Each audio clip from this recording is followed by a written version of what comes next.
আসসালামু দর্শক, টাঙ্গাইল মহাসড়ক দুর্ঘটনায় দুজন নিহত হয়েছে, ঠ্যাং পড়ে গেছে, কাটা পড়ে গেছে। জিএমএক্স টেক্সটাইলের ওয়ার্কার দুজনেই, একটা ছেলে একটা মেয়ে, দুজনের একজনের ঠ্যাং নেই, একজনের হাত ছুড়ে গেছে, একজন মারা গেছে। জিএমএক্স টেক্সটাইলের মালিক এখানে ফ্যাক্টরি করছে, কোনো ওভারব্রিজ নেই, কয়েকদিন পর পর ওয়ার্কার মারা যায়। জিএমএক্স এর এমন একটা অবস্থা, কোটি কোটি টাকা দিয়ে ফ্যাক্টরি করছে, কিন্তু ওভারব্রিজ নাই। ওভারব্রিজ না থাকার কারণে মানুষ প্রতিদিন দুর্ঘটনা হয়। আজকেও দুজন মারা গেছে, লাঞ্চে সকাল বিকাল 3 বেলায় লোকজন পারাপাড়াতে লোকজন মারা যায়। এই জিনিসটা কোম্পানি কখনো অ্যালাউ করে না।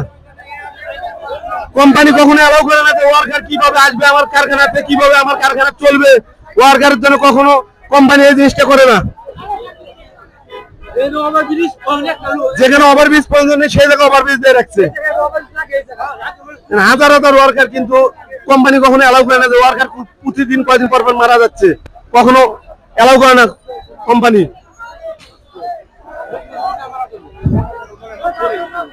আপনারা এই বিষয়ে সবাই সহযোগিতা করবেন এবং আপনার পাশে থাকবেন, এই ওভারব্রিজ যেন হয়। সবাই যে যেখান থেকে দেখতেছেন ভিডিওটা বেশি বেশি শেয়ার করবেন। ইনশাআল্লাহ ভালো থাকবেন, সুস্থ থাকবেন।